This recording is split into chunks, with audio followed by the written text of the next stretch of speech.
गणेश पूजा मूर्ति विसर्जन बेले बिना अनुमति बाजुथिबा 6टी डीजे गाड़ी को अटक रखिले बस्ता पुलिस।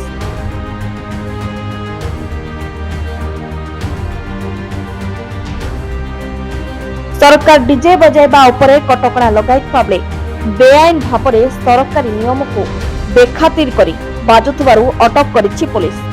गणेश पूजा भसाणी अवसर में राति रे विभिन्न स्थान में बाजुथिला डीजे।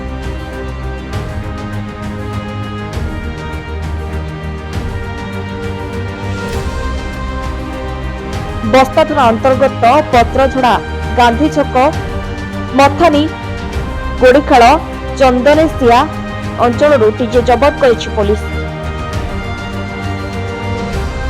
तेबे डीजे बंद पाई पुलिस पक्षरु कौन सूचना न थई कहीं अटक रखला बोली प्रश्न करिसंते डीजे मालिक। एने बस्ता थाना रे डीजे मालिक एवं कर्मचारी माने पाटितुंड करछन्ते।